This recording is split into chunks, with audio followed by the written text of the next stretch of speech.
Muchos saludos, bienvenidas y bienvenidos de la Fundación Ética Vida. Aquí estamos para la segunda sesión del segundo ciclo de nuestro curso virtual sobre el desafío IAG, Ética, Derechos y Ser Humano en un mundo IA. Y en el ciclo estamos viendo las nuevas tecnologías y nuestras democracias. Hoy tenemos el placer de tener con nosotros al doctor Raúl Arechavala. Eh, Vamos a iniciar, Raúl, reflexionando sobre el tema del pensamiento humano desde la perspectiva de la filosofía. Y quisiera mencionar que también vamos a introducir en esta segunda sesión algunas pautas sobre nuestro proceso de educación con mediación pedagógica. Raúl y yo, y Gaby Pino, que viene también hoy a acompañarnos, somos de un doctorado con un enfoque un poquito diferente. Y hemos el año pasado y continuaremos este año a introducir este enfoque pedagógico, que es un enfoque más para personas maduras, que quieren otro tipo de educación, que quieren más flexibilidad, que quieren más apertura y mayor participación de todas y todos, pensando, como nos dijo el querido fundador Francisco Gutiérrez, que educarse es impregnar de sentido la práctica de la vida cotidiana. Así es, así es. Entonces, con esa filosofía vamos a seguir este año. Un poquito sobre mi querido Raúl, que es de Morazán, Honduras, y nacido en Buenos Aires, Argentina. Tiene muchos años ligado, creo que estuvo 32 años ligado a la Universidad Autónoma Pero, de sí, Honduras, coordinando su programa de epistemología. Y además, después de retirarse de la Universidad de Honduras, coordinó la maestría para 3 países, Nicaragua, Honduras y El Salvador, en epistemología y aprendizaje y mediación pedagógica a través del Doctorado Internacional de Educación. Eh, y ahora sigue escribiendo y sigue publicando y dando charlas, y para nosotros es un placer tener a Raúl con nuestro grupo hoy. También este librito, Relatos Breves de 2096, que nos ayuda a poner el cerebro en el futuro. Entonces, querido Raúl, estamos en tus gracias. manos. Muchísimas gracias, Jan. Muchísimas gracias.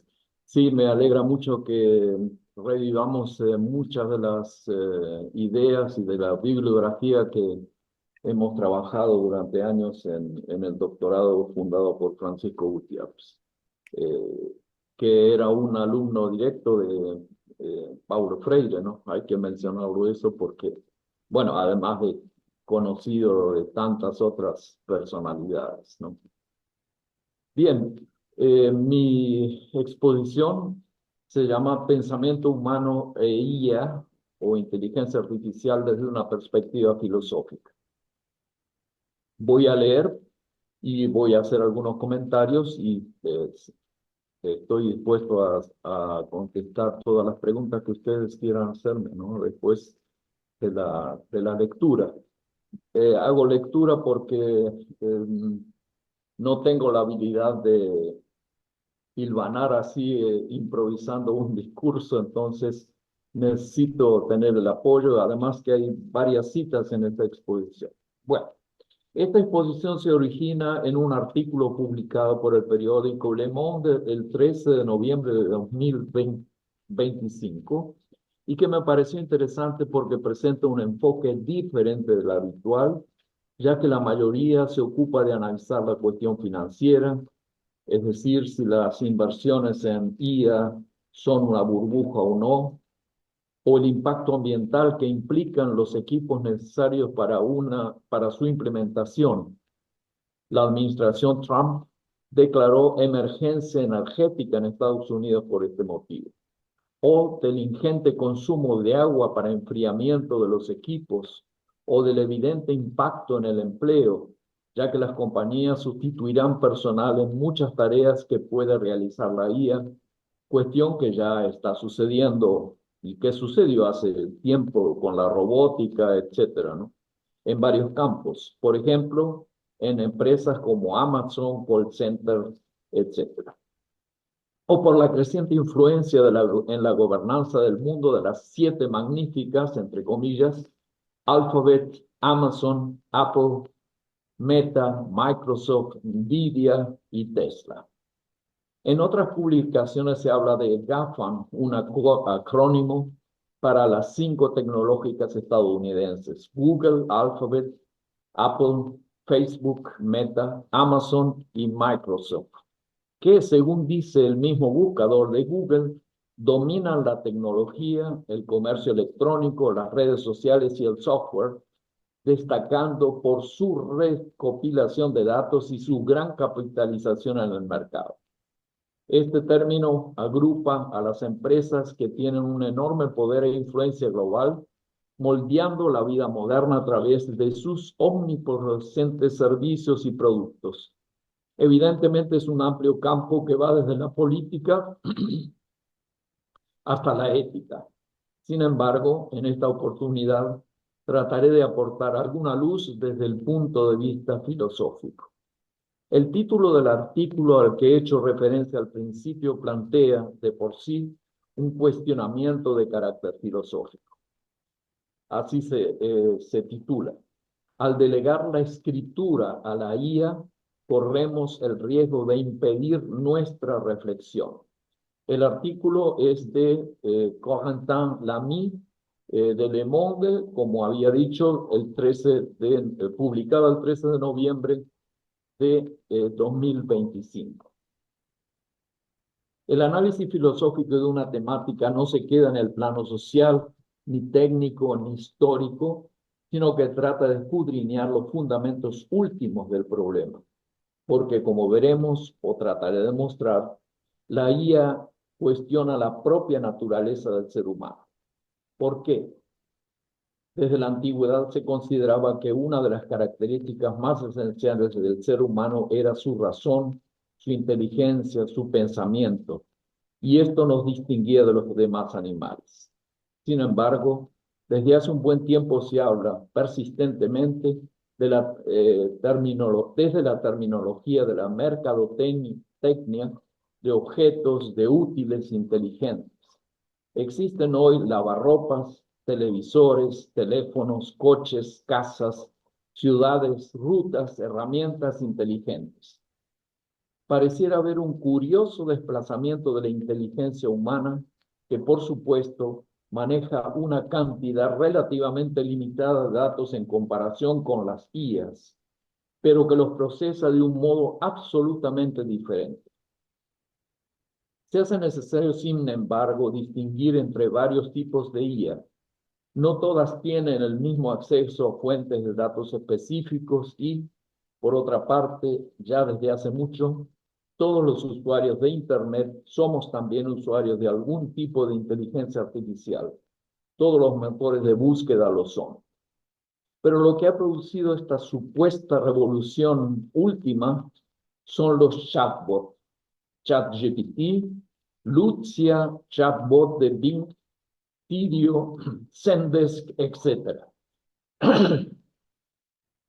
Porque ha puesto en las manos del público en general un artilugio que puede generar textos sencillos como los que corresponden a informes rutinarios y respuesta a ciertas órdenes por reconocimiento de voz, manifestando una especie de magia electrónica que aviva nuestro espíritu infantil. pero también de reconocimiento facial y otros usados por policías y ejércitos para control social y la guerra. No habría inversiones tan multimillonarias en este campo simplemente por el interés de poner a disposición de usuarios particulares gadgets de diversión o trabajo de emprendedores o MIPYMES. Está en juego mucho más: el dominio geopolítico del mundo mediante el uso de este tipo de tecnología, también desde un punto de vista mental, en el manejo de grandes masas, como ocurrió en la pandemia COVID-19. Nuestro tema es más bien otro, y es el de establecer diferencias entre la inteligencia humana y las IAs. En la síntesis inicial de su artículo, Corentin Lamy dice: escribir no nos permite solamente comunicarnos, sino que nos ayuda a organizar nuestras ideas. Recurrir a generadores de texto basados en inteligencia artificial equivale, por lo tanto, a dejar que los multimillonarios de Silicon Valley piensen por nosotros. Luego comentaré la referencia, que no es poco importante, sobre los multimillonarios del Silicon Valley. Por ahora me remito a la esencia de lo que quiero analizar. Pero escribir no es solamente comunicar, dice Lamino, es también pensar. En una reciente entrevista en la revista Uzbek and Rika del filósofo Eric Sadin, lamenta que 1.000 millones de individuos encuentran en estas tecnologías la ocasión de no ejercer más sus facultades fundamentales, entre las que destacan las de hablar y escribir en primera persona. Y continúa: entendemos que una vida privada de la expresión de nuestras facultades y de vínculos activos con nuestros semejantes solo puede ser caldo de cultivo para la tristeza, el rencor y la locura. Un escritor no escribe solo palabras, agrega Ed Citron, autor norteamericano especialista en inteligencia artificial, en su acusación contra la IA generativa. Hace entrechocar las ideas. Un escritor hace entrechocar las ideas, ideales, emociones, reflexiones, hechos y sentimientos. La buena escritura es una tensión, un proceso atravesado por la emoción, una emoción que una IA no sabría replicar. Aclaro porque creo que se había colgado en la página la traducción de este texto de Le Monde, y yo había colocado ahí en la traducción responder, y en realidad es replicar. Hay que corregir eso. Bueno, ya lo corregiremos después. Pero aclaro en este momento eso. Más generalmente, poner orden en un texto es poner el orden de su pensamiento. Comencemos por pensar. Como título lo digo, ¿no? Escribir, sobre todo, significa pensar. Y este ha sido, desde el principio de su historia, el tema fundamental de la filosofía. ¿Qué significa pensar? Es, asimismo, el título de un libro de Martin Heidegger, Was heißt denken? Libro laborioso y profundo, resultado de clases impartidas por Heidegger en 1951-1952 en la Universidad de Friburgo de Brisgovia. ¿Qué significa pensar? Repite una y otra vez Heidegger en sus clases magistrales de la Universidad de Friburgo, porque según él, históricamente se ha pensado muy poco. Cito a Heidegger, una sola frase que es suficiente para seguir desarrollando esta idea. La memoria es la aglutinante del pensamiento.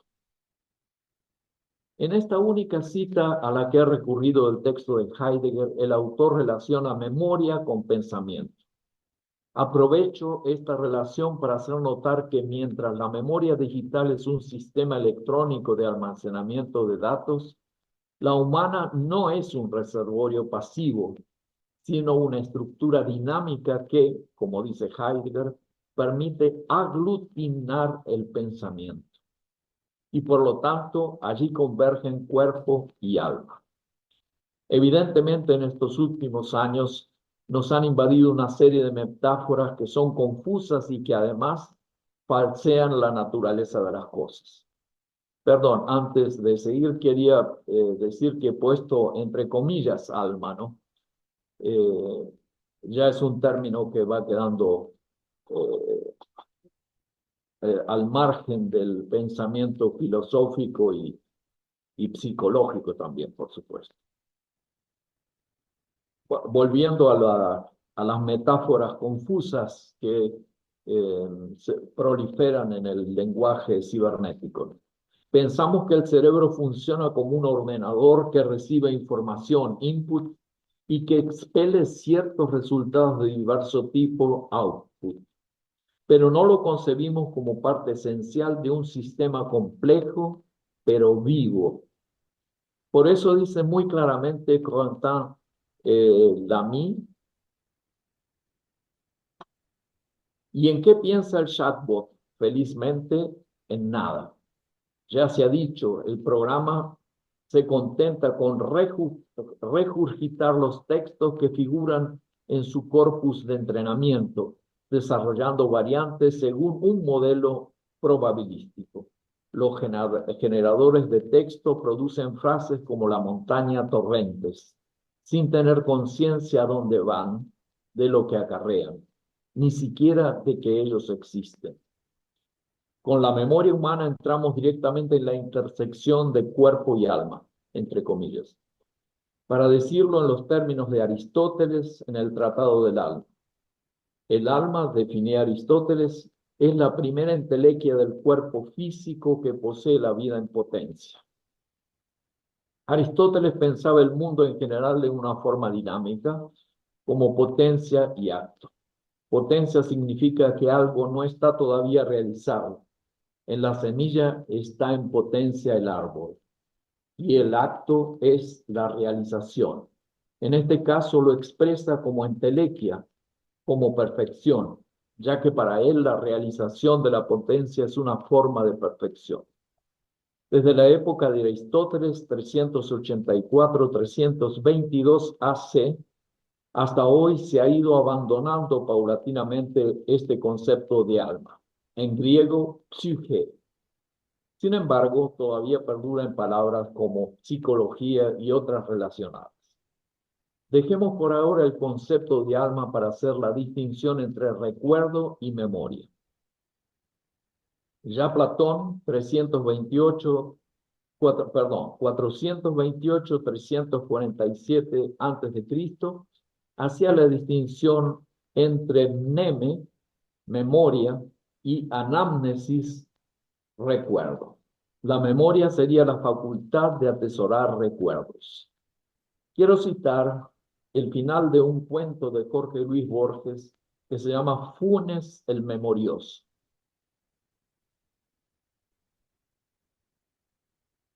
Del libro Artificios, 1944, de Borges. Se trata de un hombre de campo, un paisano, un gaucho, que tiene un accidente, se cae de su caballo. Y este accidente tiene una consecuencia extraordinaria y a la vez terrible. Surge en él una memoria absoluta, recuerda todo. Y todo es todo, hasta el más mínimo detalle de cada pliegue de una cortina. Al final del cuento, a modo de epílogo, dice Borges: había aprendido sin esfuerzo el inglés, el francés, el portugués, el latín. Sospecho, sin embargo, que no era muy capaz de pensar. Y aquí viene la reflexión de Borges dentro de este relato fantástico, si se quiere, ¿no? Pensar es olvidar diferencias, es generalizar, abstraer. En el abarrotado mundo de Funes no había sino detalles, casi inmediatos. Borges señala aquí con toda claridad que una cosa es memorizar, en este caso extremo, memorizar todo el latín, por ejemplo, ¿no? Y otra muy distinta es pensar. Pero sin embargo, siguiendo ahora a Heidegger, el pensamiento necesita de la memoria. Pero esta es una memoria humana, transida de recuerdos, de pasión, de olvidos, que, como dice Freud, es una forma de recuerdo. Para él, el olvido y el recuerdo tienen que ver con el subconsciente, también con el ello, es decir, con el cuerpo, ¿no? Que en definitiva son pulsiones corporales como la sexualidad tan puesta de manifiesto en la obra freudiana. Esto no tiene nada que ver con una memoria digital, ni con el aprendizaje profundo, entre comillas, de las IAs. El pensamiento humano se da en un cuerpo vivo. El cuerpo no es algo aleatorio, circunstancial, y no hay unión física del cuerpo y el alma como pensaba Descartes. Arriba son 1859-1941. Para arriba son, hay una memoria psicofisiológica y otra que es la memoria pura. Esta constituye la propia esencia de la conciencia. Diríamos ahora un comentario que la palabra de alguna manera que reemplaza la vieja palabra psique, alma, es esta palabra conciencia. Hay muchos trabajos filosóficos en que incluyen esta palabra, desde Kant por lo menos hasta Hegel, que tiene una de sus más importantes obras, la fenomenología de del espíritu, la fenomenología del espíritu, que tiene como subtítulo Ciencia de la conciencia. Ciencia de la experiencia de la conciencia. Es el subtítulo de la fenomenología del espíritu. Bien, aquí entenderíamos en este contexto, en el contexto de esta exposición, la entenderíamos como, en forma general, como autoconocimiento, como experiencia vivida. Recalco lo de vivida, ¿no? Porque ahí está la diferencia con una memoria electrónica. En cuanto a que el sistema nervioso es un sistema corporal, dice Maturana, el perder de vista las raíces orgánicas del sistema nervioso es una de las fuentes mayores de confusión respecto a su operar efectivo. Lo vivo es autopoiético y es autónomo. Lo mecánico, la máquina heterónoma. Es decir, que las leyes y la organización de la estructura viene de afuera. En su libro El fenómeno de la vida, Francisco Varela, quiero hacer un pequeño comentario acá sobre Francisco Varela, eh, que fue un doctor en biología de la Universidad de Harvard y profesor titular de la Universidad de Chile, pero que trabajó bastante en Francia también. Y, perdón, aquí este es el currículum, bueno, prácticamente el currículum de Varela y de Maturana. Este era lo que leí recién, es de Maturana, pero también Varela fue doctor en biología de Harvard, pero trabajó en Francia, por eso tiene cierta influencia de la fenomenología de Husserl, Heidegger y Maurice Merleau-Ponty. Por eso no son simplemente biólogos o neurólogos o biólogos dedicados a las ciencias de la cognición, sino que podríamos decir, sin ningún temor a equivocarnos, son filósofos también. Bien, vuelvo al fenómeno de la vida de Francisco Varela. Define con gran precisión el fenómeno autopoiético, que no es más que definir una de las características fundamentales del fenómeno de la vida. Dice Varela, la célula es capaz de automantención gracias a un patrón constitutivo o proceso de generación circular que reemplaza continuamente los componentes que están siendo destruidos y recrea las condiciones para discriminar entre el sí mismo y el no sí mismo. Claramente, esta pauta de organización básica podría presentarse en diferentes tipos de unidades, no exclusivamente en la célula básica tal como la conocemos. Esta organización mínima es lo que con Maturana denominamos una unidad autopoiética, la que se define más precisamente del siguiente modo. Un sistema autopoiético está organizado, esto es, se define como una unidad, como una red de procesos de producción, de síntesis y destrucción de componentes, en forma tal que estos componentes, primero, se regeneran continuamente e integran la red de transformaciones que los produjo, y segundo, constituyen al sistema como una unidad distinguible en su dominio de existencia. He puesto esta cita un poco larga porque quería comparar justamente este aspecto fundamental de la vida, según Maturana y Varela, con la IA y las memorias electrónicas, ¿no es cierto? Que por supuesto no son autopoiéticas de ninguna manera, no se regeneran, no se autorregeneran, etc. La lengua. Para Humberto Maturana, las palabras son acciones, no son cosas que se pasan de aquí para allá. Es nuestra historia de interacciones recurrentes la que nos permite acoplamiento interpersonal efectivo y encontrar un mundo que estamos especificando en conjunto a través de nuestras acciones. Maturana está considerando la evolución de los homínidos de hace miles de años en su evolución filogenética y en la interacción en la que emerge el ser humano.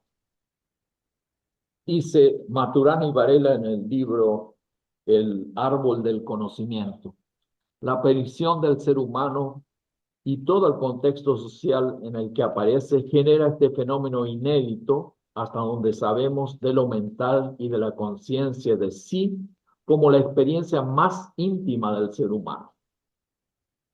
Ya vimos hace un momento que la inteligencia artificial no tiene ni siquiera conciencia de sí misma, solo regurgita los contenidos de las bases de datos. Nos realizamos, continúan los autores, nos realizamos en un mutuo acoplamiento lingüístico, no porque el lenguaje nos permita decir lo que somos, sino porque somos en el lenguaje, en un continuo ser en los mundos lingüísticos y semánticos que traemos a la mano con otros. Bueno, aquí hay dos o tres términos que provienen directamente de Heidegger, ¿no? Uno de ellos, bueno, de la obra primera más conocida, no sé si fue exactamente la primera obra, pero es de 1927 y es en castellano, ha sido traducida como Ser y Tiempo. Un gran filósofo español la tradujo, que se llamaba José Gauss, y en alemán se llama Sein und Zeit. Esta obra es de 1927, como decía, y uno de los conceptos es el ser en el mundo, uno de los conceptos más importantes del libro. Y también en ese libro habla del ser a la mano. Aquí no lo citan directamente a Heidegger, pero es evidente que ahí está. En otras palabras, el lenguaje es verdaderamente esencial a la condición humana y además, según la concepción evolutiva de Maturana, el lenguaje ha sido condición de su evolución mental y social. Por supuesto que con esto no clausuro de ninguna manera toda la complejidad del lenguaje que no podría ser expresada ni remotamente en un espacio tan breve de tiempo como el que tenemos hoy. Solo quería exponer un pensamiento bastante peculiar del lenguaje, aunque emparentado sobre todo por Varela, con el pensamiento fenomenológico de Heidegger y Merleau-Ponty. Bueno, esto ya lo comentaba hace un poco. Y precisamente en este punto surgen varias preguntas cruciales. ¿Los desarrollos de las IAs, por ahora embrionarios, podrán cruzar la barrera de la complejidad del cerebro humano y el lenguaje? Según Maturana y Varela, en el libro citado, es decir, en el árbol del conocimiento, hay más de 10 a la 10 o quizás más de 10 a la 11 neuronas, decenas de miles de millones de neuronas, y que cada una de ellas recibe múltiples contactos de otras neuronas y se conectan a su vez con muchas células.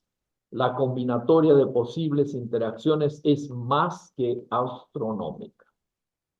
Por eso, comentario mío, todavía conocemos muy poco del funcionamiento del cerebro y espero, no sé si algún día será un conocimiento eh, absoluto de esto, ¿no? Obviamente. La ciencia, además, siempre es perfectiva, digamos. Nunca el conocimiento científico es conclusivo absolutamente, ¿no? Eso es una característica también importante de tener en cuenta.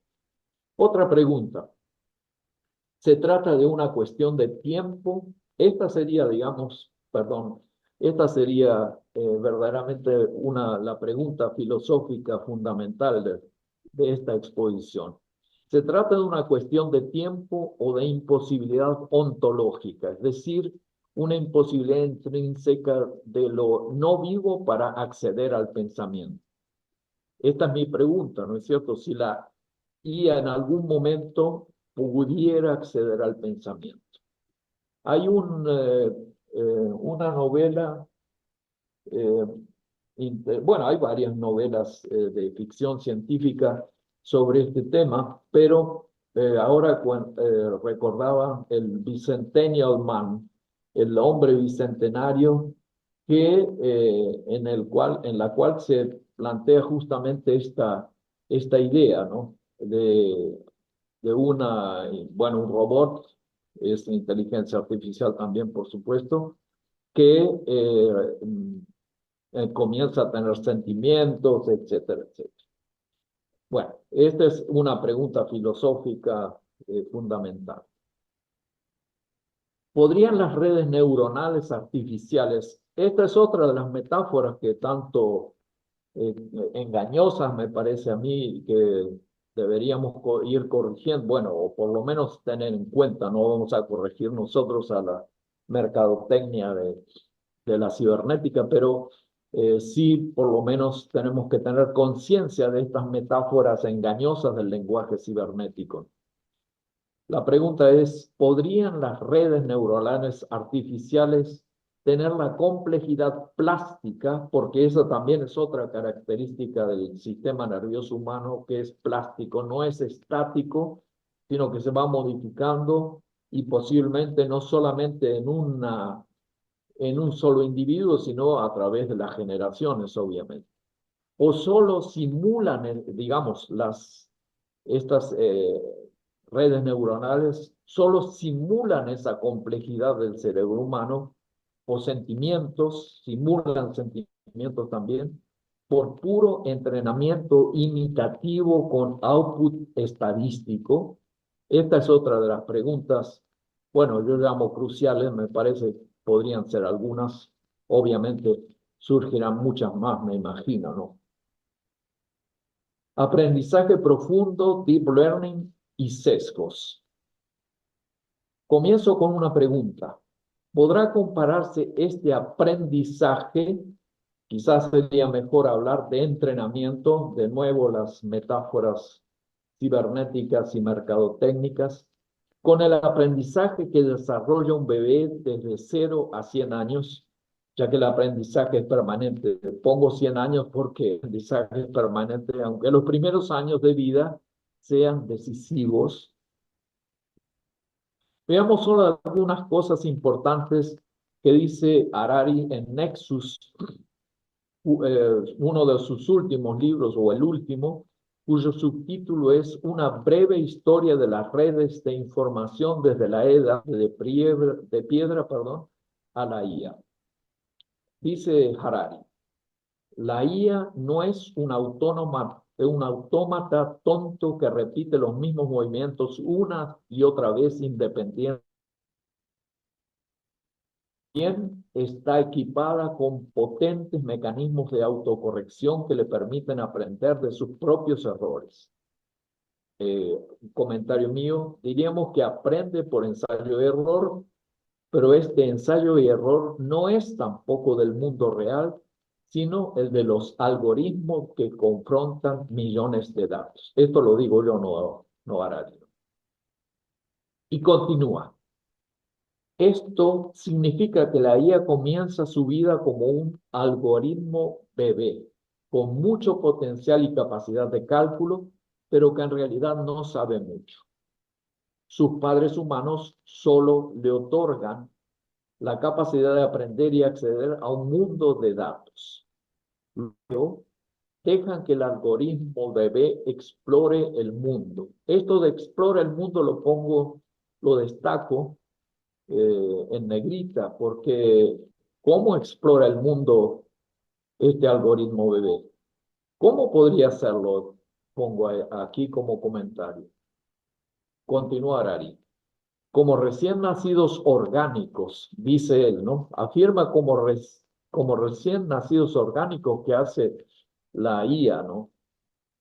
Los algoritmos bebé aprenden detectando patrones en los datos a los que tienen acceso, ¿de acuerdo? Ahí sí, los patrones, pero los datos a los cuales tienen acceso no es el del mundo cotidiano al cual está expuesto un bebé, ¿no es cierto? Si toco fuego, continúa Arari, ¿no? Si toco fuego, me duele. Si lloro, mamá viene. Si sacrifico una reina por un peón, probablemente pierda la partida.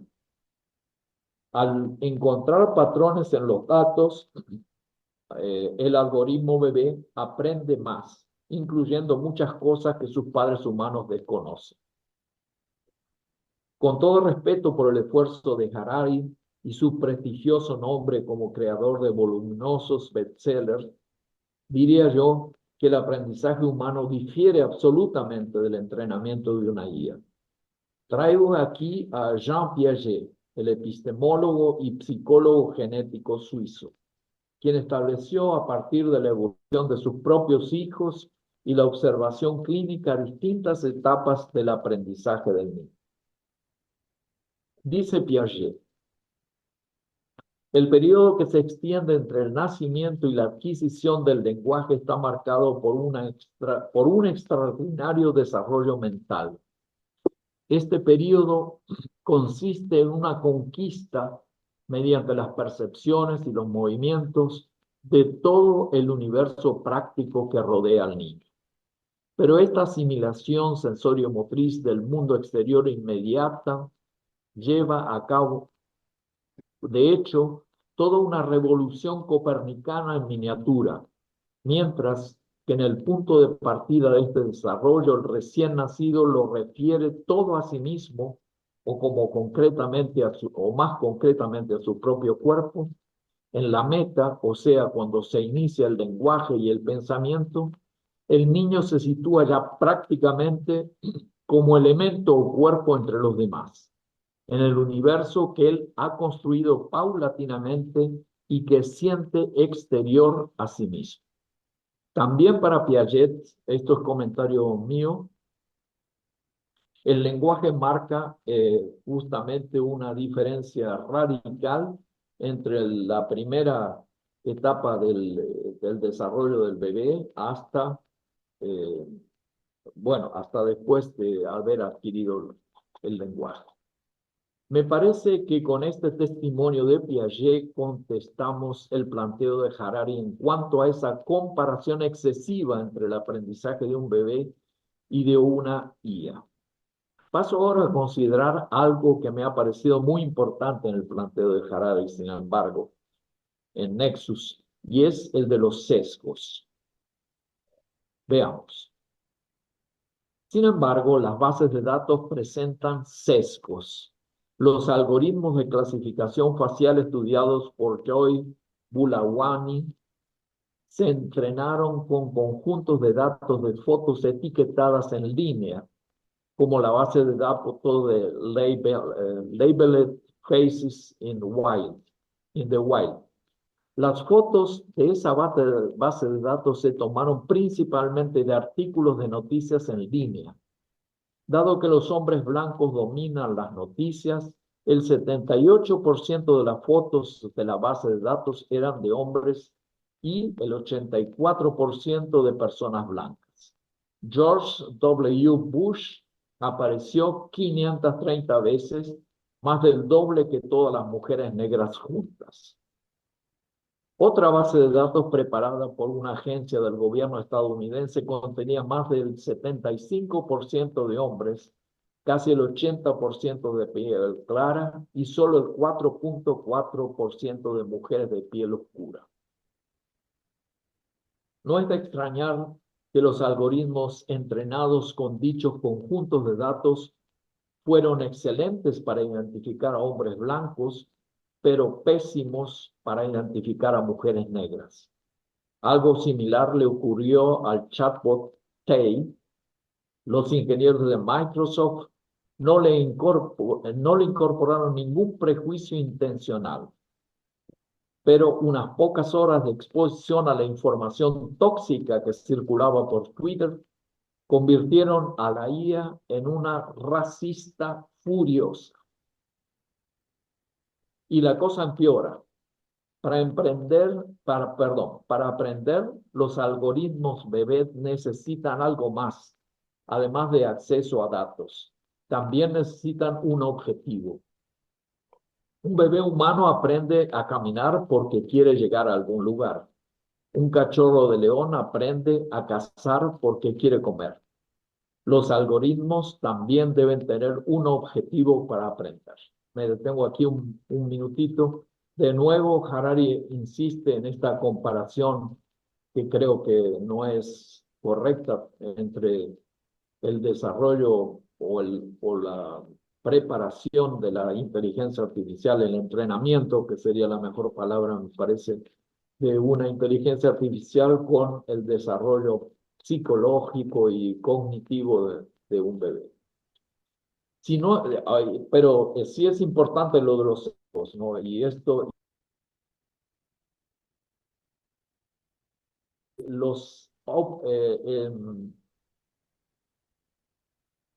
me dice acá que la conexión de internet es inestable, espero que no falle. Los algoritmos también deben tener un objetivo para aprender. ¿Y quién daría ese objetivo? ¿No es cierto? Ahí viene otra cuestión. Si no eliminamos el sesgo desde el principio, las computadoras podrían perpetuarlo y magnificarlo. Creo que esta fue una de las advertencias que hizo en su momento Elon Musk y no sé si que el mismo Bill Gates en este sentido, ¿no? Sobre esta cuestión y el peligro que podrían implicar las inteligencias artificiales así en el público. Pero aquí viene lo más importante para nuestro análisis, dice Harari. Pero deshacernos del sesgo algorítmico podría ser tan difícil como deshacernos de nuestros sesgos humanos. Podríamos decidir simplemente descartar el algoritmo sesgado y entrenar un algoritmo completamente nuevo con un nuevo conjunto de datos menos sesgados. Pero, ¿dónde podremos encontrar un conjunto de datos totalmente imparciales? Esto me parece fundamental y hay que pensarlo, ¿no es cierto? Por lo menos nos da un pie para realmente reflexionar sobre esta cuestión, la cuestión de los sesgos. Esto es fundamental. Habría que ver la cantidad de sesgos acumulados en todos los campos y cómo esto puede incidir en la vida pública, ya que desde hace tiempo hay una fuerte tendencia a concebir a los estados y a la política como algo equivalente al gobierno de una empresa. Y en un programa español de análisis político se plantea la cuestión de si se puede privatizar la democracia. Creo, comentario personal, que ya está bastante privatizada la democracia, ¿no es cierto? En verdad, esta es la idea, transida del transhumanismo del señor Tetsuzo Matsumoto, ex CEO de la compañía nipona Southall, profesor universitario y experto en IA. Dice el señor Matsumoto: el ser humano simplemente no es apto para la política. Tiene su ego, tiene deseos, es inestable. Con la IA se puede lograr la razón pura.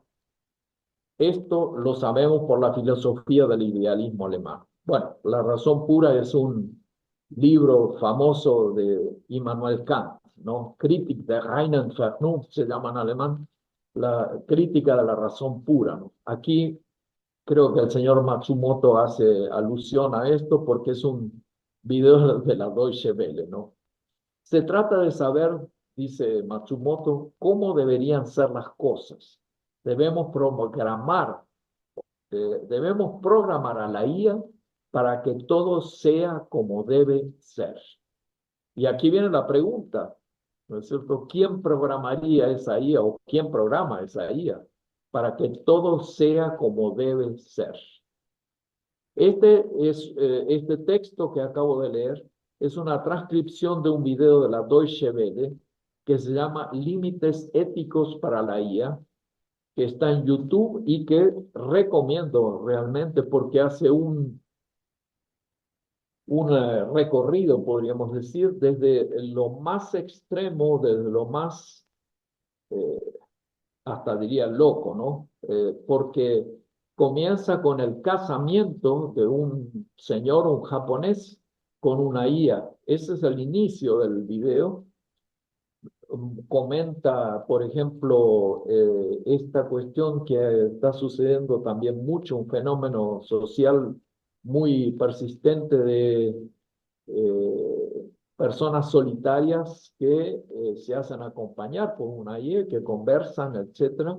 También hay otro fenómeno que se está produciendo, que es el fenómeno de Cyrano de Bergerac, que en donde para enamorar o para tener un discurso amoroso recurren a la IA, tal como hacía el personaje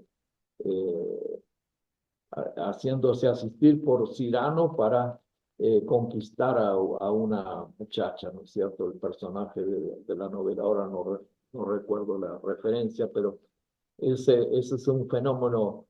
Y continúa con muchas otras cosas, culminando con esta manifestación transhumanista del señor Matsumoto, ¿no es cierto? El transhumanismo es, creo yo, una de las amenazas. Hoy, en un comentario político, oí también una expresión que es bastante preocupante, ¿no es cierto?, que es la monarquía tecnológica. Y otros autores ya desde hace tiempo, uno de ellos es Humberto Eco, ha hablado de el nuevo feudalismo.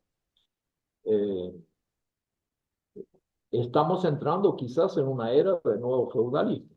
Bueno, eso ya es una cuestión para discutir desde el punto de vista geopolítico y político en general. La política nació en Grecia íntimamente relacionada con la ética. Así lo podemos ver claramente en Sócrates, Platón y Aristóteles. No hay, ahí es en algunos casos, sobre todo en el de Sócrates, quizás está demasiado muy ligada a la política y la ética, también en Platón, ¿no? Sin embargo, la democracia liberal pareciera estar tocando a su fin, sobre todo por la conformación de bloques muy poderosos que requieren economías de guerra y un sistema que no admite disensos. Obviamente que en la guerra, esto lo podemos ver en la guerra de Ucrania, por ejemplo, el caso de Zelensky, etcétera, y no solamente el caso de Zelensky, pero no quiero entrar específicamente en nombres, pero obviamente en una guerra es muy difícil mantener un sistema en el cual haya disensos, ¿no? Se necesita conducir el país en una forma unitaria, digamos. Dentro de estos poderes se encuentran en muy primer plano las llamadas siete magníficas que ya hemos mencionado. Dentro de estos poderes geopolíticos, digo, ¿no?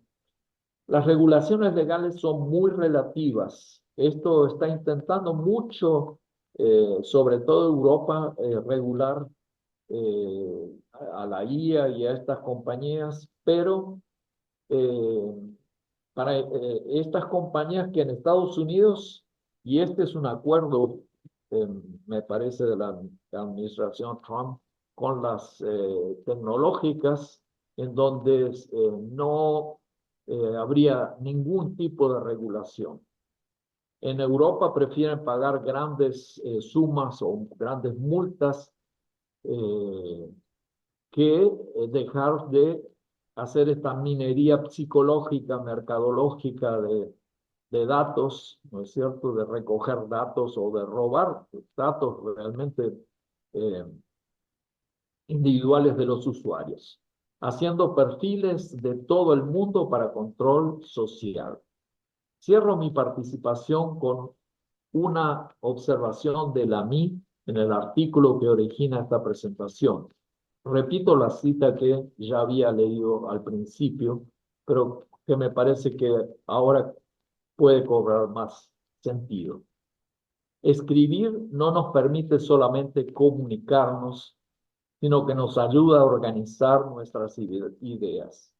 Recurrir a generadores de texto basados en inteligencia artificial equivale, por lo tanto, a dejar que los multimillonarios de Silicon Valley piensen por nosotros. Gracias. Bravo.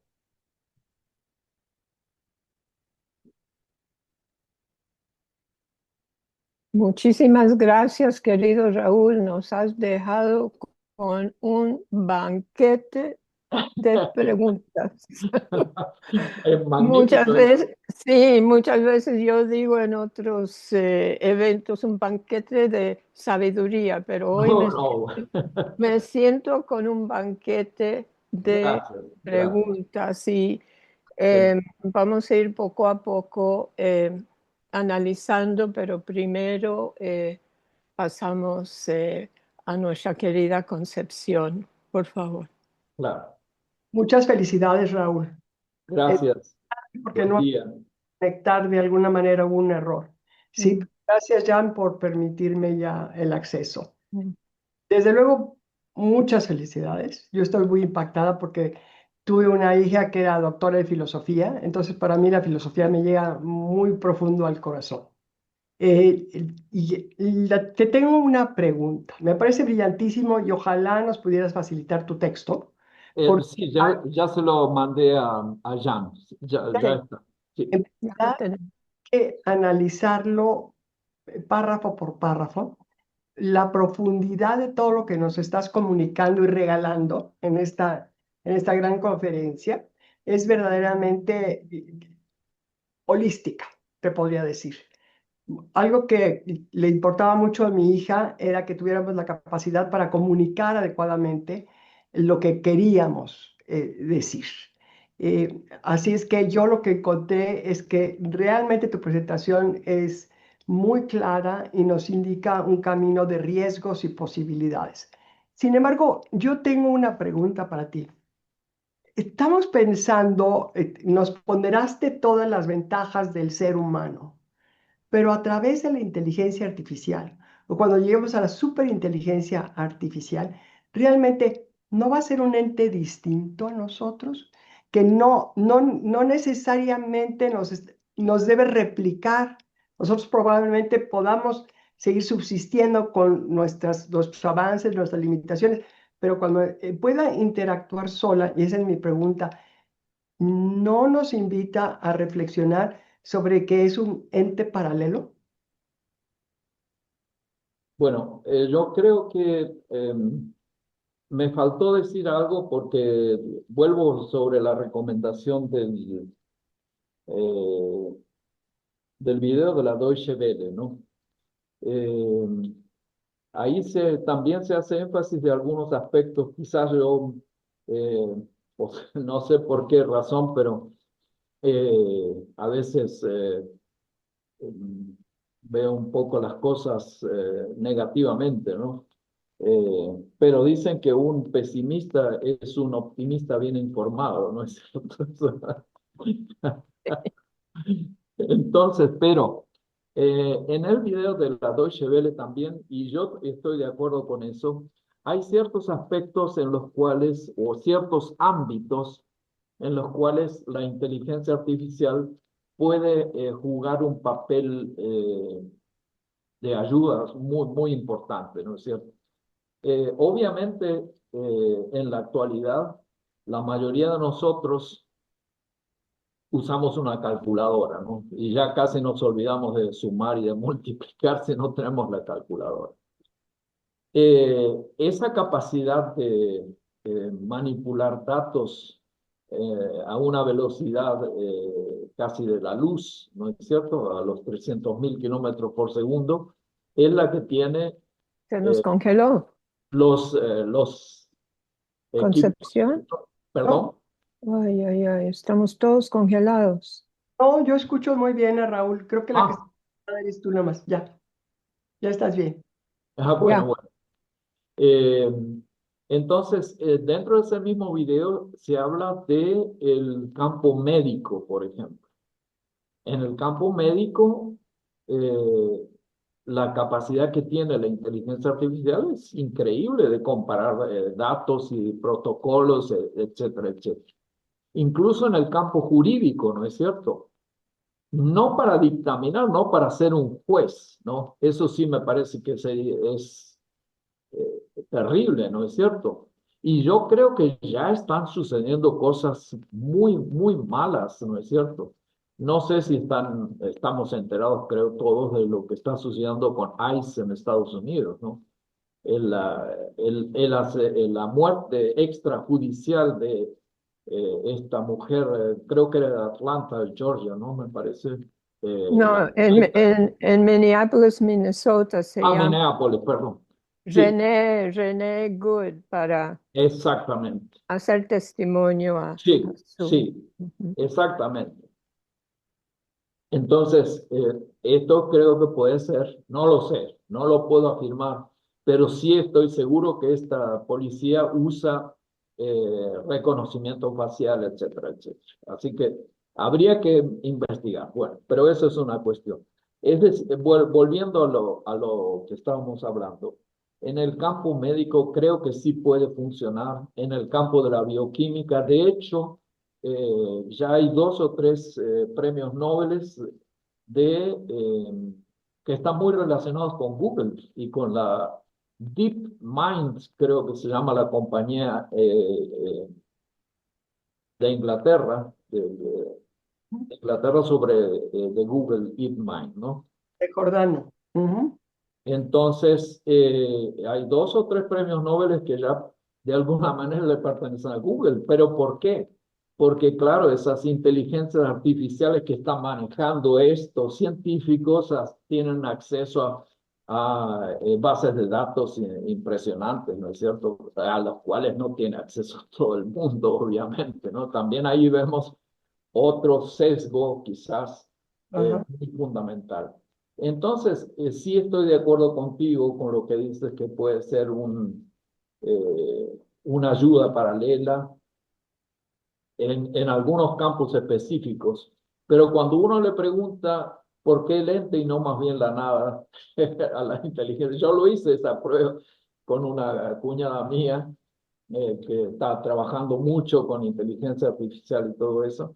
eh, no puede responder. Bueno, tampoco es una pregunta que tenga respuesta en realidad, ¿no? Pero como muchas preguntas de la filosofía. Entonces, creo que hay otra cuestión importante que hay que tener en cuenta. son dos concepciones filosóficas con las cuales se ha encarado la inteligencia artificial y creo que quizás sean inconciliables, ¿no es cierto? Una es la concepción y el lenguaje de la lógica matemática y otra es el lenguaje de la filosofía y la poesía, ¿no es cierto? Que son muy imponderables, ¿no es cierto? Los traductores, yo pienso en el límite, digamos, que la traducción es imposible. La traducción es imposible porque no, tampoco existen sinónimos y mucho menos de una lengua a otra. Por ejemplo, cuando yo he estudiado bastante alemán, pero no hablo el alemán, digamos.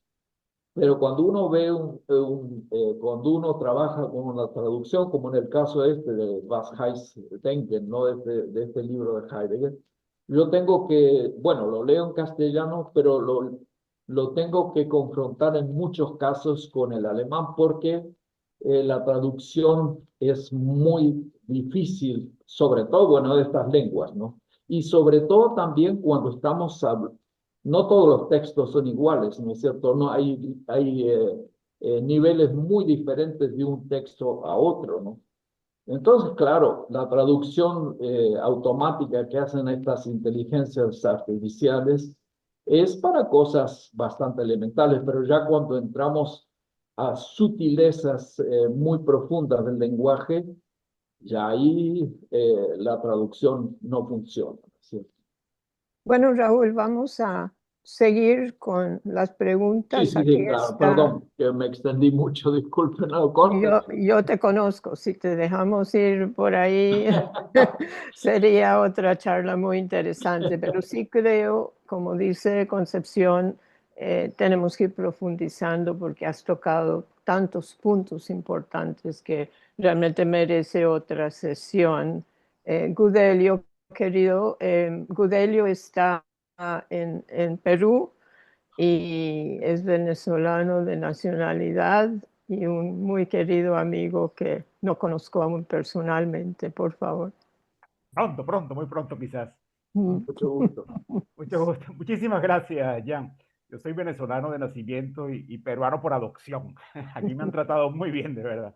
Gracias. Bueno, disculpen primero por haber entrado un poquito tarde a la sesión. Tuve algunas dificultades con el enlace. Pero aquí estamos. Primero, felicitar al doctor Raúl, una exposición interesante, profunda. Los temas filosóficos no son fáciles, sobre todo para los que no somos del área, pero creo que hemos disfrutado muchísimo con esta conversación Muchas gracias. del día de hoy. Yo soy más del lógico matemático, del pensamiento lógico matemático, como ingeniero de profesión que soy. Claro, Y quería claro. plantearle algo quizás para conversarlo, para discutirlo. Yo he venido trabajando un poco en los últimos meses con lo que es la teoría de sistemas, la teoría de la complejidad, Sí, pero claro, desde el punto de vista organizacional, de las empresas, digamos, ¿no? Pero hay algo interesante, porque ahí entra la IA, ¿no? Las organizaciones, vamos a llamar organizaciones, empresas, instituciones, organizaciones sin fines de lucro. Las organizaciones en general tienen como función, digamos, resolver una necesidad de un gran sistema, vamos a llamarlo de un macrosistema, de la sociedad en general. Pero al tratar de resolver esa necesidad, la organización reduce la complejidad de ese gran sistema, claro. pero a la vez, digamos, en paralelo, mientras hace esa reducción exógena, por decirlo así, va creciendo la complejidad interna de la organización, se va desarrollando una complejidad endógena. ¿Cómo entra la IA ahí? La IA es una herramienta, evidentemente, una herramienta que cada día aceleradamente se va optimizando, se va mejorando, no sabemos hasta dónde va a llegar, pero está ayudando a que las organizaciones reduzcan esas complejidades, pero a la vez también que se compliquen un poco más, se complejicen endógenamente a lo interno, digamos, de una manera también muy acelerada.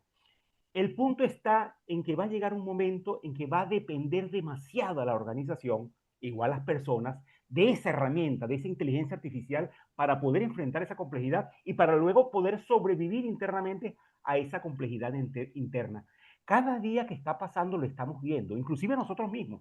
Estamos haciendo uso de esta herramienta para muchas cosas, a tal punto de que quizás hasta dejamos de redactar, redactamos de escribir, dejamos hasta de pensar, porque la inteligencia artificial nos está ayudando, nos está simplificando las cosas y puede llegar a un punto en que ya nos quedemos en blanco y dependamos de lo que nos diga la inteligencia artificial, como usted mismo lo dijo, con sus sesgos, con sus problemas, con sus filtros, con sus etcétera, etcétera, etcétera, con sus problemas. Quizás podamos desviarnos del camino y que la inteligencia artificial se apodere del escenario sin darnos cuenta. Gracias, doctor Raúl. Gracias. Bueno, no es exactamente una, bueno, creo que es una pregunta y un comentario muy profundo, ¿no? Es interesante lo de la complejidad, ¿no es cierto? Porque hay un autor también que es un filósofo eh, que se llama Edgar Morin, que es uno de los teóricos de la complejidad. Eh, Me parece que el problema, en todo caso, no sé si se podrá programar una inteligencia artificial desde la complejidad, y esa sería la pregunta, ¿no? Porque como usted muy bien dijo, la inteligencia artificial lo que hace es reducir, eh, bueno, no solamente reducir la complejidad, sino reducir el personal, ¿no es cierto? Entonces, eh, eh, y como usted muy bien dijo también, el peligro, y ahí está el gran peligro, es que dejemos de pensar. Y ese es el artículo que yo traduje de Le Monde, ¿no es cierto? Justamente dejar de redactar, usted lo dijo. Bueno, hay cosas tan rutinarias y tan mecánicas realmente como, no sé, un acta notarial, por ejemplo, eso son todas igual. Bueno, ya la están haciendo los notarios, yo no creo que redacten ningún acta notarial, solo le cambian el nombre, la fecha, etcétera, ¿no? Eso ya está redactado y lo tienen ahí en la memoria, ¿no? No requiere ningún pensamiento, solamente el único pensamiento sería cambiar el nombre. Eso es cierto.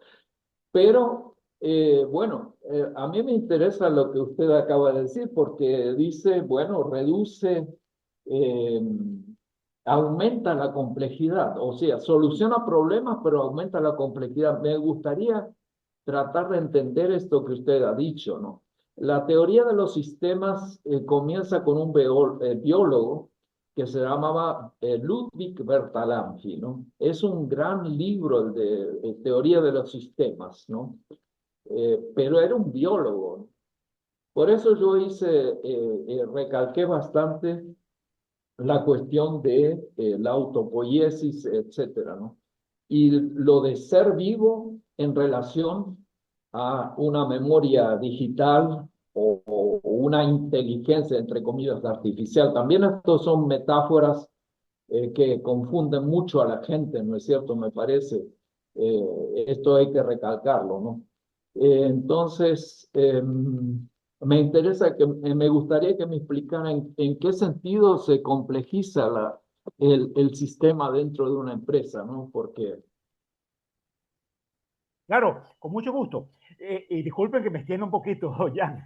En el campo organizacional hay algo sumamente interesante, ¿no? Cuando la organización quiere resolver un problema de la sociedad, digamos, a través de sus proyectos, de sus procesos, de sus productos, a lo interno tiene que estructurarse muy con el concepto que usted habla de autopoiesis, ¿no? Debe generar sus propios mecanismos entre sus propios componentes para poder enfrentar esa situación. Pero eso genera, evidentemente, una complejidad a lo interno de la organización. A esto me refería. Que, por un lado, queremos reducir complejidad, pero en lo interno nos estamos desarrollando complejidades mayores.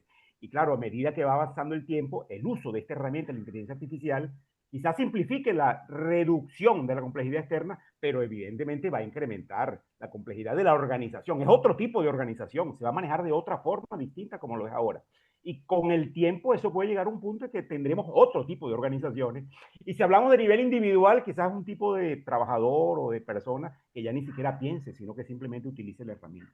A esto que me refería, doctor, y disculpe que me haya extendido. No, y yo quisiera decir, como psicóloga organizacional, que me preocupo mucho por el pensamiento complejo y cómo estimularlo y mantenerlo, especialmente mientras que nos estamos hibridizando como seres humanos. Y ahora escucho a Gudelio y digo, wow, todo lo que yo he estado trabajando en términos de resiliencia humana en esta época, que no lo he mirado honestamente de punto de vista de lo que tú acabas de decir, Gudelio. eh, Solamente puedo decir wow y ponerlo aquí en mis anotaciones para lo que estoy llamando la parte 2 de esta conversación con Raúl y que, con los que queremos.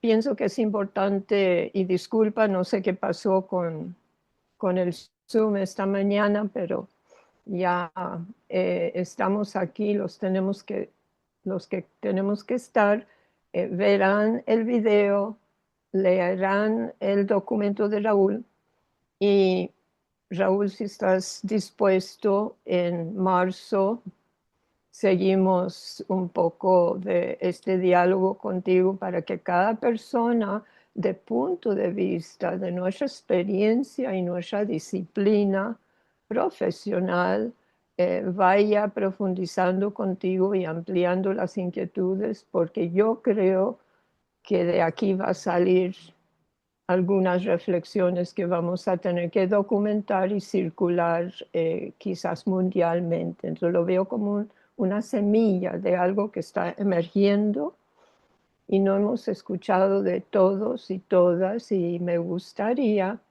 pedir a las otras personas que están aquí, porque somos 11 conectados, por favor no tengan, yo tengo una lista de preguntas para Raúl, pero yo no quiero ser egoísta con su tiempo. No, no, Por favor. con muchísimo gusto, Jan, estoy a la orden. Sí, gracias, gracias, Todo gusto, gracias. claro. Ok, porque esto va para lejos. Querida Guillermina, buenos días. Tú conoces a Guillermina y a No, cómo Raúl, no, así que no claro, te cómo no. tengo que presentar. Y aquí Por viene supuesto. Erika también, querida Erika, bienvenida. Así que, Guillermina, estamos contigo. No, yo creo que la IA se enteró que Raúl iba a hablar y le hizo un sabotaje en la mañana porque no podíamos entrar. Me dio mucho coraje. Me encantó lo que pude escuchar, pero esa primera parte era importante también. Y claro, creo que hay muchas cosas que el cine de ficción nos dio a conocer y que Correcto. no le quisimos hacer mucho caso porque decíamos, bueno, eso es fantasía, ¿verdad? Eso es imaginación. Y esta parte creo que fue la que nos está faltando del lado de la ciencia, del lado del análisis, ¿no? Y como no todas las carreras se meten a esta parte filosófica que nos va llevando también a los caminos de la fantasía, de la fantasciencia y de la ciencia ficción, no quisimos hacerle caso y creo que ahora debemos arrepentirnos porque es necesario que vamos viendo cómo la humanidad va llegando a una situación polarizada en donde están los intereses comerciales, políticos y de todo, promoviendo que la IA siga adelante y por el otro lado está este temor que tenemos que precisamente se está manifestando a veces, pues, han salido notas impactantes de suicidios y de Sí, muerte tremenda. Entonces, si esto puede ser la IA, o como alguna película también lo manejó, entonces, ¿qué es lo que tenemos que hacer? ¿Cómo tenemos que saber aprovechar la IA? ¿Hasta dónde tenemos que saber aprovechar? Y hasta dónde ya hay que decirle, aquí llegaste, ya pon orden, y el orden lo tiene que poner también el ser humano, ¿no? Porque sí, efectivamente, está demasiado, ya avanzada en todos lados, ¿no? Abres tu programa de Netflix y te dicen esto te puede gustar y estás comprando algo en Amazon o en Costco y te dicen, esto te va a convenir, ¿no? ¿Y qué tal esto, no? Y preguntas por un precio y a los 2 días ya te lo rebajaron porque el canijo algoritmo está de chismoso. Entonces dices, no puede ser que el algoritmo esté dando tanta guerra, ¿verdad? A alguien que entiende que es un algoritmo, pero ¿cómo lo controlamos? ¿Cómo hacemos precisamente para ir manejando un elemento diferente de la IA y que sea realmente útil, pero no que esté por encima de nosotros? La gran pregunta que nos hemos estado haciendo desde el año pasado, que empezó con una intensidad brutal todo esto, ¿verdad? Toda esta inquietud y no la hemos resuelto. ¿Hay alguna forma de resolverla? Esa sería la pregunta, ¿no? Otra pregunta clave y profunda. Sí, para poner, bueno, resolver es un verbo. Yo aquí tengo apuntado algunas palabras: adaptarnos con resiliencia, y también un nuevo término que aprendí de una amiga holandesa que me visitó durante las vacaciones: la intergeneracionalidad, la justicia intergeneracional. Ujú. Es un concepto que están trabajando en la Unión Europea, en el Departamento de la Prospectiva, con esta amiga mía que se llama Erika Boll, que lo vamos a escuchar en la segunda parte de este año. Me gustaría em, comentarles que vi un cuento en el grupo de Millennium Project, un cuento que hizo un amigo futurista de Japón, que hizo un pequeño análisis de cómo Trump y su comportamiento podría ser un buen ejemplo de lo que puede pasar en nuestro mundo cuando la IAG se está dominando, pero se descompone. Y es tan interesante Sí, la analogía que hace eh, no recuerdo su nombre, que le pregunté si lo podíamos incluir en este curso, ¿no? Ponerlo en español, quizás él nos pueda hacer un video, etcétera, etcétera. Porque, como dijo otro futurista en comentarios, necesitamos ejemplos reales en el mundo de hoy que nos den una idea de lo que pudiera suceder en el futuro si no atendemos la pregunta que nos acaba de decir Guillermina, o sea, ¿cómo lo resolvemos? ¿O qué hacemos? ¿Qué tenemos que hacer nosotros? ¿Qué tenemos que hacer en nuestras organizaciones, en nuestras comunidades intelectuales, en términos de las políticas públicas? Entonces, tenemos cierta responsabilidad, pero yo creo que no lo tenemos claro. Y gracias a Raúl, y vamos a estudiar tu trabajo más profundamente y seguir dialogando entre los que queremos. ¿Hay alguien más que quiere hacer un comentario? Veo que está... Erika, por favor. Hola, buenos días. Pues muchas gracias, de verdad, muy interesante. Eh, Me quedé pensando, de hecho me hizo recordar a mi padre. Yo perdí a mi padre cuando tenía 14 años y exactamente cómo nuestra mente es tan maravillosa, porque él, pues antes, o sea, desde muy pequeños, cuando nosotros éramos muy pequeñas, nos decía que tratamos de comprender a nuestra madre porque mi madre pues se la pasó muy mal, ¿no? Su niñez y todo eso, ¿no? Pero uno es niño y no entiende, ¿no? Entonces, yo esto lo tengo muy presente de verdad. Yo creo que eso me marcó mucho mi vida, porque cuando mi padre fallece, pues fue un dolor muy grande para todos y aparte porque yo yo tenía en mente que toda la vida iba a tener a mi papá, ¿no? O sea, yo jamás pensé que iba a morir y luego tan joven, o sea, ¿no? Luego tan joven.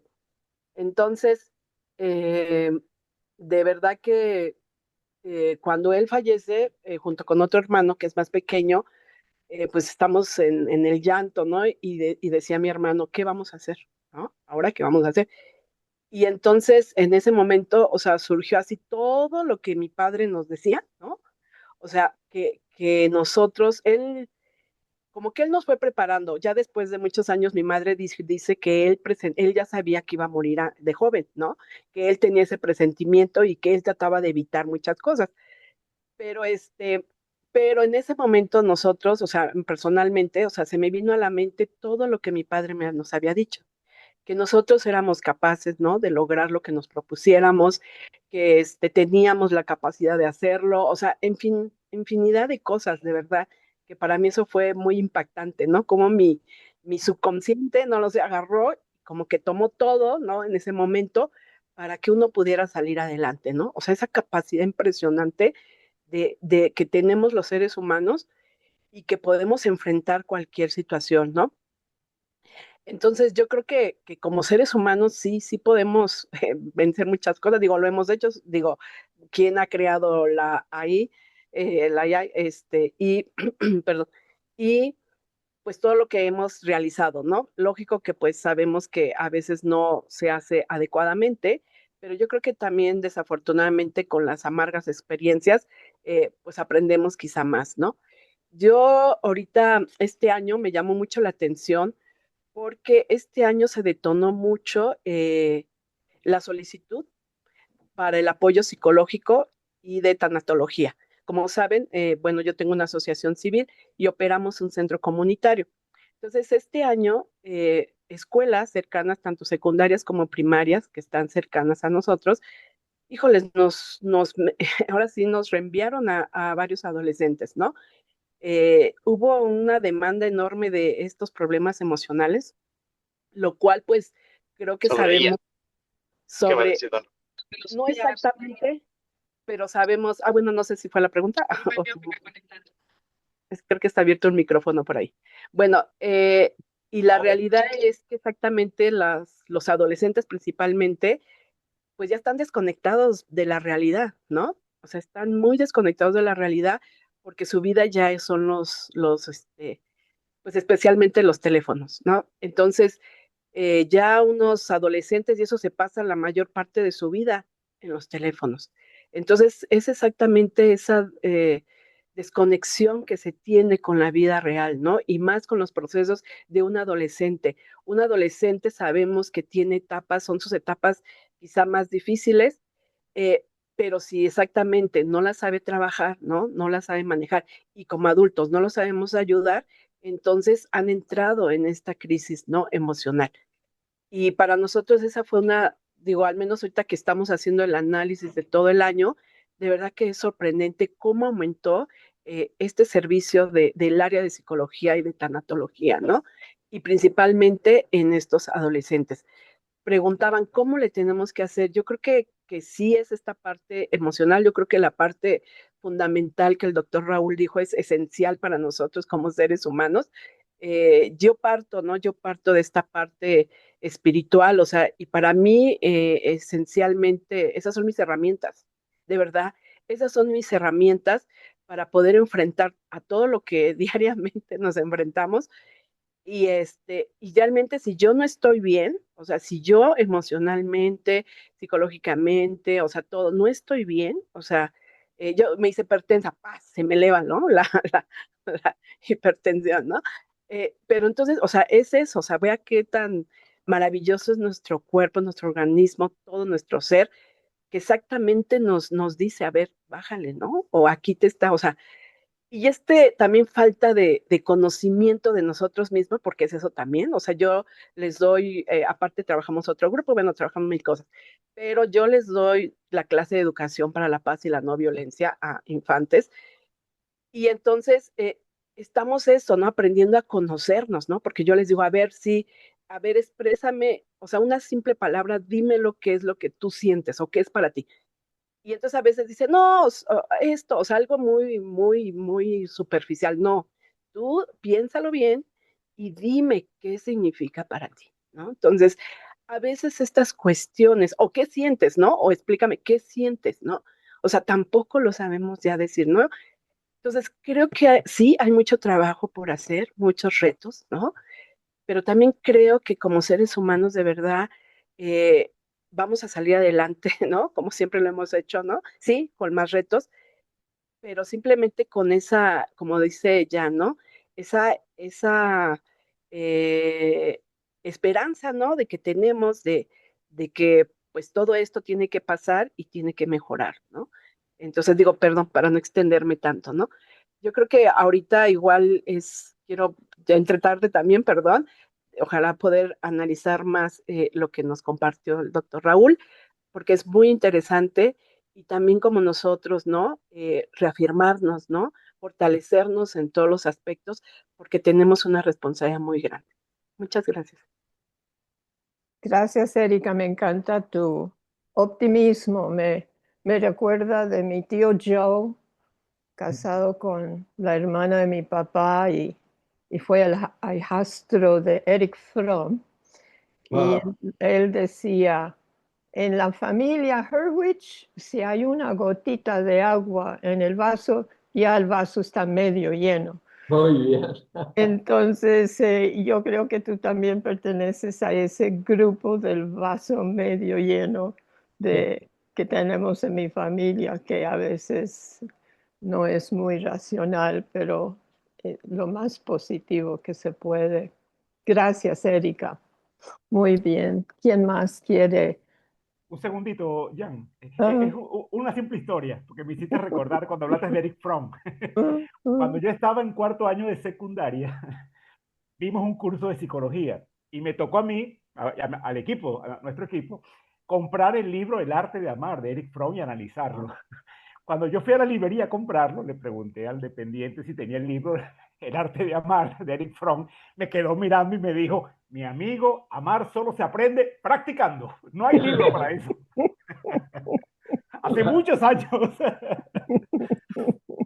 Pero sí es además de el ser o tener, el tener o el ser, que es su Exacto. libro más conocido, El arte de amar, El miedo a la libertad también, ¿no? también. O sea, en mi familia, pues mi tía fue miembro de la junta directiva de la Fundación Eric Fromm Ajá, qué maravilla. en Alemania y somos grandes. O sea, él lo dice todo. Lees Sí, los libros de Eric Fromm y ojalá podamos llegar a hacerlo. Bueno, él dice el hombre del futuro, tenemos que decir los seres del futuro, pero tenemos mucho que navegar, mucho que hacer y pienso que estamos también ignorantes de todo este tema que Raúl ha tocado tan elegantemente y ampliamente hoy. Eh, los que desafortunadamente no han escuchado desde el comienzo, pero van a ver en el video. Y pido por favor, eh, Raúl, ¿tú tienes la fecha del YouTube del Deutsche Welle para que podamos mm, meterlo aquí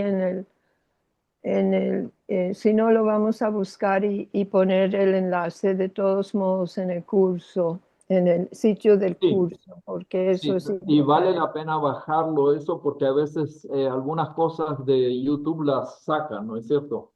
Pero este Pero, video de Deutsche Welle es para mí muy, muy inspirador, tanto como el artículo de Le Monde, ¿no? Hay una cosa interesante en Le Monde que es que tiene una sección especial todos los días, cosa que no veo en muchos otros periódicos. Bueno, no consulto todo, por supuesto, pero en Le Monde hay una sección diaria sobre inteligencia artificial. Nada más así, que, y a veces hay dos secciones, una que le llaman pixeles y otra directamente de inteligencia artificial. Trata, por supuesto, temas generales de política, de todo, ¿no? Y de cultura también, pero hay una sección especial de inteligencia artificial y ahí es donde encontré este artículo de la MI, ¿no es cierto? Voy a buscar a ver si hay la fecha. Yo no sé si en YouTube los clasifican por fechas, pero sí yo creo que tengo el link para poder compartirlo con ustedes, ¿no? Raúl Le Monde sale en español. ¿Perdón? Le Monde sale en español. No lo sé. La verdad que no lo Ya, sé. Yo estoy suscrito a Le Monde en en francés francés. y me ayuda también para practicar el francés y Ok, no olvidar y ok. etcétera, pero no sé si salen en Ok, castellano. entonces vamos a averiguar eso y si no, yo no soy suscrita, pero tú me puedes mandar algunos de los artículos en francés y Giovanni De nos ayuda acuerdo, a ponerlos en... de acuerdo. ¿Verdad, Giovanni? Nos puedes ayudar con esa parte, ¿verdad? Porque él es un Sí. experto. Oye, Ujú. a mí me Gracias. gustaría que hablara un joven, está Daniel Villaverde. Sí, Daniel, por favor, tienes el micrófono.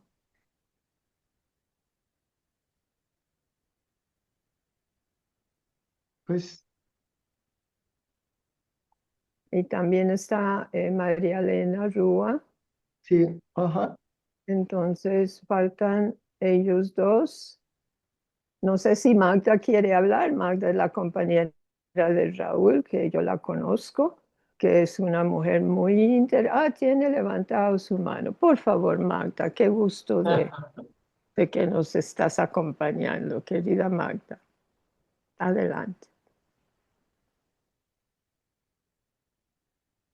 Hola, Hola, hola. bueno, buenos días. Pues deleitándome de esta gran reunión de la exposición de Raúl también, con muchas preguntas también, pero también con algunas reflexiones. Bueno, saludarlos a todos y a todas. Ha sido un gran placer conocerlos, ¿no? Porque no conocía a todo el equipo. Bueno, creo que hace unos meses me he estado concentrando mucho en usar estas herramientas como la IA para algunas de mis actividades cotidianas rurales y, por decirlo así, también un poco de la edad de piedra, ¿no? Porque de alguna manera sí es cierto que esto nos ha facilitado muchísimas cosas, eh, ha cortado algunos ciclos y también nos ha ayudado, a mí en lo personal, me ha ayudado a ampliar otros. Y es fantástico también sentir que uno puede avanzar un poco más rápido. Pero también hay que pensar que en este avance tan rápido se van perdiendo algunas esencias del ser humano, ¿no? Y cosa que uno va descubriendo cuando va avanzando. Y entonces, hasta que llegamos, digamos, al hartazgo en algunas cuestiones. Por ejemplo, en no sentir más las interacciones que, por ejemplo, antes podíamos sentir cuando alguien se tomaba el esfuerzo de hacer un podcast y ver todos sus gestos, su rostro, su lenguaje corporal, sus equivocaciones, digamos, en un live y se disfruta. Ahora lo disfruto.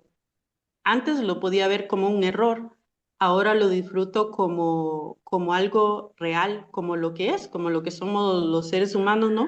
Con nuestros errores y hasta hay una belleza en esos errores precisamente, porque eso es lo que, digamos, enriquece la comunicación y es el lenguaje que tenemos y que es muy personal como una huella, ¿no? Es tan bonito.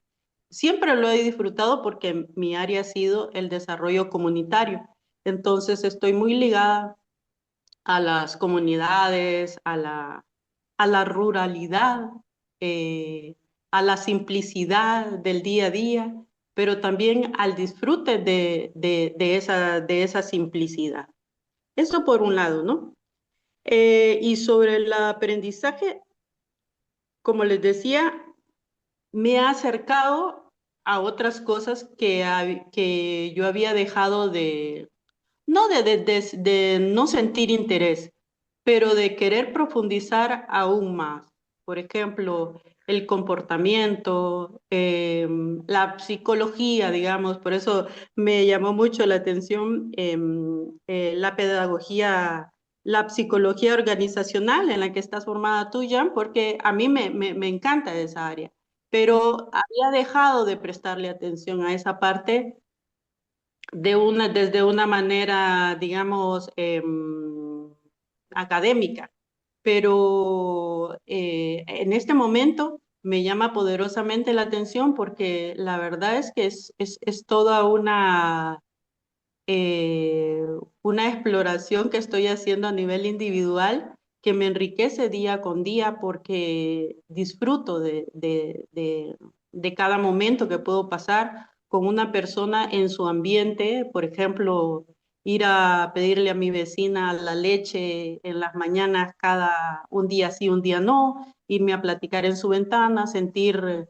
el calor de su fogón, el olor del maíz, de las tortillas, cuando las está haciendo, de la manera en que ella las hace, todo eso, o sea, visual, olfativa y vibracionalmente estoy ahí en el lugar y estoy disfrutando de todo eso. Entonces, también ha sido también un despertar, un despertar más allá de lo que puedo decir yo que voy avanzando. También voy avanzando de esa manera.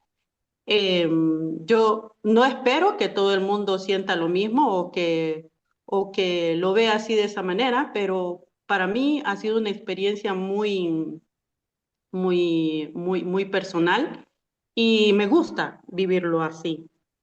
La otra cuestión es la cuestión del lenguaje, ¿no? Ese lenguaje que manifestamos nosotros como seres humanos, pero que también creo que habría que pensar un poco en llamar, por ejemplo, cuando hablaron de las redes neuronales artificiales, creo que para eso también habría que un poco que trabajar un poco el lenguaje, porque sí, digamos, sí, yo sé que siempre se ha manejado así, por ejemplo, te hacían un trasplante, o un trasplante de corazón es un trasplante de corazón a nivel médico, ¿no? Pero también si te ponían algo que se parecía a algún corazón, no te le ponían corazón, te le ponían, no sé cómo se llama, si bypass o algo así, pero no le ponían un nombre de un órgano de ser humano. Entonces, creo que un poco mi inquietud va hacia eso, de llamarle a las cosas,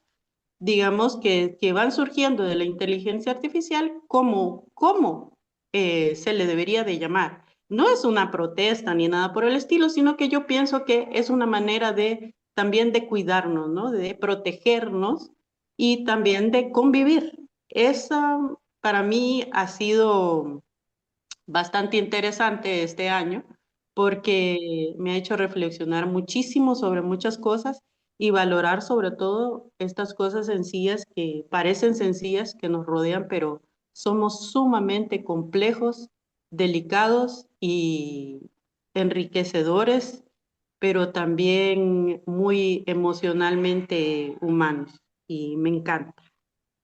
Solo eso. Gracias, querida Magda. Vamos a aprovechar para poner todos los videos para tomar la foto grupal. No veo que ha llegado Gaby, entonces la vamos a tener que pedir que nos acompañe en otra sesión para verlo de los grupos. Guillermina, tu video, no sé, ¿quién más? Daniel, María Elena, pongamos, bueno, los que quieren salir, porque no es obligatorio todo eso. Ya estamos listos, Giovanni. Aquí viene Lidiet. Venga, Lidiet, con tu video. Excelente. Ah, mire, ahí está María Elena. Lidiet, saliste, no saliste, saliste como una cámara. No tienes cámara. Ok. Ok, vamos con la foto, por favor.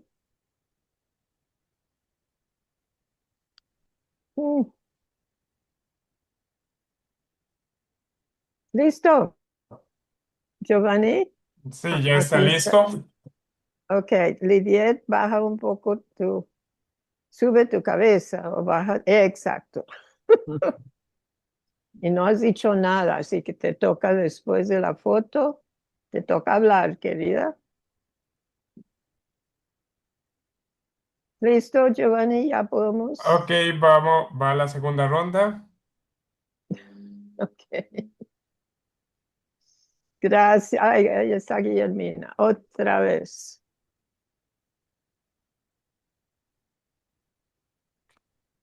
Bueno, Ok, ok, Ok. va de nuevo, va de Gracias. nuevo, va de nuevo. Gracias, gracias, gracias. Ok. Lidiet, por favor, unos sí, comentarios y ya vamos cerrando. Ujú. muchas gracias. Realmente muy interesante todo lo que se ha planteado, que te pone a reflexionar y a repasar tantos contenidos que hemos tenido por ahí guardados como psicóloga social y trabajando también en comunidades con mujeres rurales. Muchas veces nos enfocamos como en el aquí y el ahora y vamos dejando pasar no solamente el tiempo, sino también tantos contenidos tan importantes que hay que rescatar en estos momentos en que definitivamente sí, la inteligencia artificial hasta ahora la utilizamos como una herramienta y nos facilita el trabajo, pero no podemos dejar que nos adormezca y que nos domine. Creo que eso es lo más valioso de todos estos cursos que estamos realizando. Nos está invitando a pensar, a reflexionar y a deconstruir una realidad que cada día es tan compleja como la que vivimos. Muchísimas gracias, Jan, por toda esta oportunidad y al grupo. Gracias, gracias a ti, querida Lidiet. Tomamos unos minutos, Guillermina, de dar un resumen de lo que está sucediendo con el grupo de educación, que es un momento muy lindo que vamos bueno, no voy a quitarle a ti, que eres la autora intelectual de todo este Pero eres mi acontecimiento. cómplice, así es que puedes tener toda la Definitivamente. libertad posible. Cuéntenos, cuéntenos. Muy bien. ¿De regreso dices o de una vez? Sí, sí, sigues, porque todos los que estamos aquí vamos a tener un papel en la parte de la distribución de la encuesta, ¿no? Entonces, adelante, Delphi. Bueno, pues hemos elaborado un Delphi para detectar en un primer momento en varios países de la región cómo estamos en cuestiones de educación y qué es lo que profesores, educadores, administrativos, educativos están pensando acerca de lo que puede pasar en 10 años y de lo que puede pasar al 2050. Entonces, esto es fundamental en la parte de educación, qué tan avanzados estamos o qué tan atrasadísimos estamos y qué es lo que podemos mejorar en cuestiones de este tipo. Entonces se va a iniciar un Delphi para que sea contestado por el mayor número de profesores y educadores y administrativos educativos para tener una información bastante integradora de lo que está sucediendo y de la visión que se tiene acerca de la educación, porque donde quiera que volteamos nos encontramos con que educación, educación, educación falta por acá, por allá, por allá. Y efectivamente yo creo que falta la forma de dar esa educación y de que empecemos a ser disruptivos para que podamos alcanzar primero habilidades mayores y emocionales y de todo tipo, seguir manejando nuestras capacidades, le llama Newman, o sea, capacidades e inteligencias que nos permitan precisamente enfrentar lo que se viene, ¿sí? Y algo que tendríamos al alcance y les vamos a pedir apoyo para que entre todos lo contestemos y lo mandemos a nuestros colegas que dan clase y todo, porque esto nos va a servir para informarnos adecuadamente cómo estamos y además tendríamos la información todos al alcance, que esto es la parte clave. Ajá. Entonces, bueno, yo creo, y era un corolario que también le quería dar a la ponencia del doctor Raúl, que estamos en un momento en donde no nada más es el querer que se puede, sino también es el saber que se puede.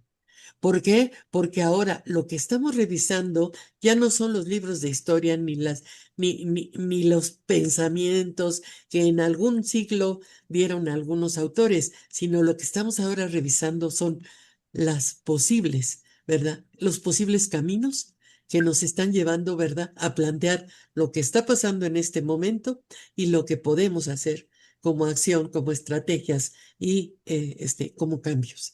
Eso yo creo que es fundamental y es uno de los objetivos también que persigue nuestro Delphi, que no será el único instrumento que utilicemos, sino a partir de cómo se vengan las cosas, podremos hacer ya sea un FODA o una serie de escenarios especulativos de diversos tipos, ¿no?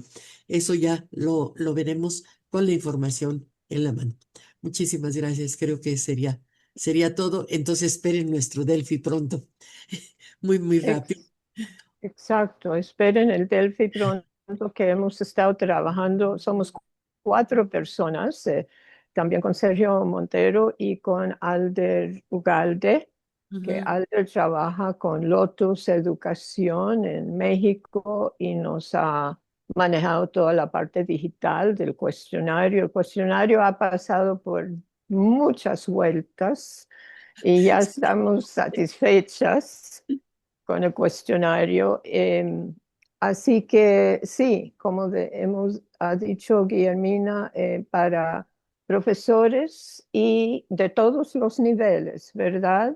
Guillermina, todos Sí, los niveles y desde también preescolar hasta universidad, sí. expertos en educación, por ejemplo, como Raúl, que quizás no eres un profesor en este momento, No, ahora no. Concepción, o sea, Sí. que haremos como una población muy amplia de respuestas por toda la región latinoamericana y ojalá podamos también incluir el Caribe y ponerlo en inglés. Um, Vamos a trabajar en 4 diferentes etapas y esto sería la etapa de la distribución. Después viene el procesamiento que está en manos de Alder. Después viene el análisis, donde vamos a pedir a algunos de ustedes que nos ayudan a visualizar cómo serían los cuadros finales y después la redacción para que podamos compartir en la región eh, los resultados. Eso, yo estoy pensando que todo eso nos va a llevar como hasta octubre, noviembre y entonces estoy reservando un espacio para nuestro equipo y los otros que se quieren unir para presentarlo en este foro y en la tuya del seminario de la perspectiva, por supuesto. Claro. Sí, quiero decir otra cosa. Yo no lo veo solamente como un instrumento de investigación. Yo lo veo como un instrumento de concientización, porque nuestros docentes no piensan en el futuro y no ayudan a sus estudiantes y participantes a pensar en el futuro. Entonces, ojalá con el Delphi, que yo he contestado Delphis, pero nunca he estado adentro, detrás de la persiana, acompañando a una persona tan erudita como Guillermina, aprendiendo cómo se monta un Delphi. Y eso también es algo que es importante que todos aprendamos, ¿no? Es una herramienta muy importante para nosotros como futuristas. Así que para mí tiene tres propósitos: el de investigación, el de concientización y el de aprendizaje para cada uno de nosotros, para que lo podamos dominar y seguir aplicando. Muy bien, ¿alguien más tiene algo para compartir? ¿Algo más? Daniel, ¿apareciste? No, no vi. ¿Hay algo en el chat? Déjame ver si hay algo que tenemos. Viviet nos está dejando también. Muy bien. Viviet lo puede llevar a España. Ella vive parte del tiempo en España. Muy Pues, bien. tienes a River que la puedes aprovechar. Ay, sí. Tienes una cobertura de 220 personas, ¿no? Excelente. Entonces, pues es magnífico. Sí, River, definitivamente con River y bueno, nuestra FEB tiene redes con muchas personas que trabajan en las zonas rurales, que son defensores de derechos, que también quiero que ellos participen, y estuve hablando con varios de ellos. Ya, querido Raúl, estamos infinitamente agradecidos con lo que nos has compartido y todo el trabajo de preparación que yo sé que has dado. Y además con tu promesa que podemos tener una segunda parte contigo. Quizás en marzo te voy a escribir. Muy bien. Gusto. Estoy a la orden, sí. Excelente. No se olviden de ver, si no han visto lo que están haciendo los monjes budistas caminando en los Estados Unidos, desde Fort Worth, Texas, hasta Washington, D.C., y cómo el pueblo está respondiendo a esa caminata para la paz. Eso nos da mucha inspiración para el futuro también. Sí, ya lo creo. Ok.